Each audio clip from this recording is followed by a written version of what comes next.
Hey guys, on this episode of my TV show review series, I'll be reviewing the 2011 Cartoon Network show, and that one is The Amazing World of Gumball. The show was started airing on Cartoon Network in the United States and United Kingdom in 3rd of May, 2011. Since its first episode, the show was originally and currently airing on Cartoon Network, originally aired on Boomerang, and currently streaming Max, formerly known as HBO Max, Hulu, Netflix, and the Hulu bundle on Disney+.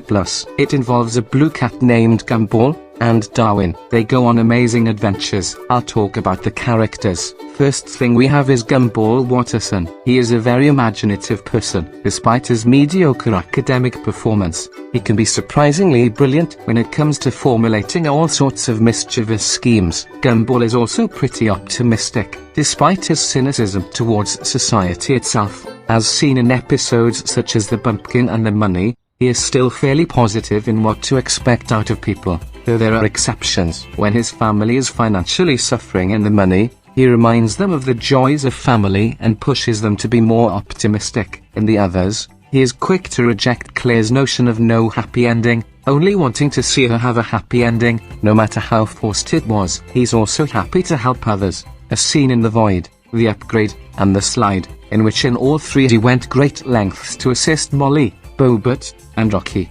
respectively. In general, Gumball is very protective of his loved ones. On multiple occasions, he is quick to go into a sort of overprotective mode whenever anybody tries to hurt his siblings, Darwin and Anais, as seen in The Parasite, in which he tried to nearly poison Jodie when we thought she was hurting Anais, or in the rerun, in which he aimlessly tried to attack Rob out of rage when Darwin died. For some reason, Gumball was very cheerful, kind-hearted, selfless, and collected in Season 1. He has spawned plenty of memes. He's generally portrayed as very fun-loving and creative. Gumball has a very sarcastic nature, which is typically fun to watch. His design is absolutely great, especially in Seasons 2-6. He has a lot of hilarious moments throughout the show. His relationship with his brother, friend Darwin, is amazing. His voice actors, Nicky Jones, Logan Grove, Jacob Hopkins, and Nicholas Cantu do good jobs voicing him. Number 2. Darwin Watterson. Like his adopted older brother, Darwin is a very happy and positive person. He always tries to see the best in most of the scenarios he is in,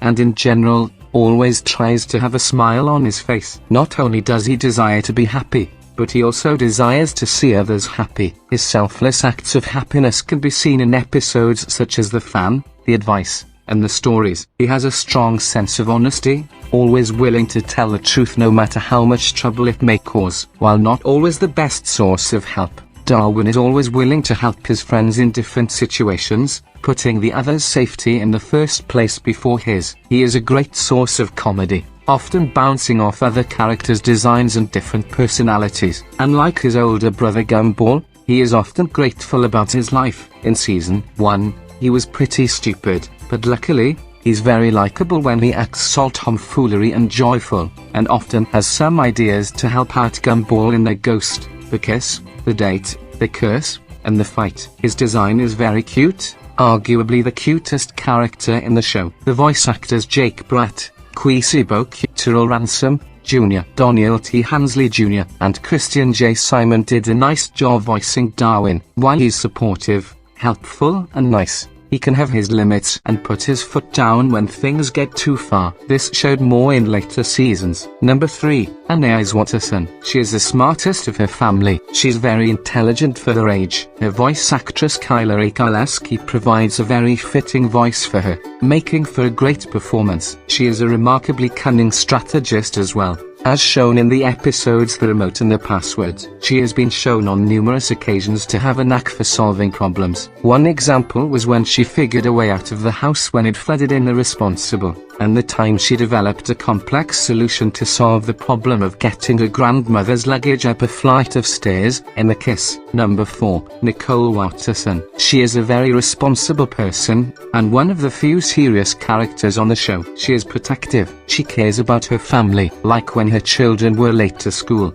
She ran faster than the speed of sound to make it in time. Despite being a normal woman cat, she was strong and tough because she was shown to be a great combat fighter. Nicole is very athletic, and is fully capable of chasing children across the neighborhood when they are in trouble. As shown in the DVD, even Gumball compared her to a ninja. She proved herself to be very resourceful and inventive, a trait she most likely passed on to her daughter Hanna, who has demonstrated similar talents, like when she set up a mine-like trap in a paintball arena forest. Surprisingly enough, she has won before, yet she can still accept her defeat, understand her mistakes, or find humor in them. Basically, it's taking criticism, even if she does not like losing. As mentioned before, she does not like to lose, but still does not prefer to fight those who had a close relationship with her, such as Yuki, unless they threaten her family or her job. Her actual design is cute. Teresa Gallagher does a good job voicing her. She does have some funny moments, like when she gets angry, as demonstrated in some episodes, like in the pizza,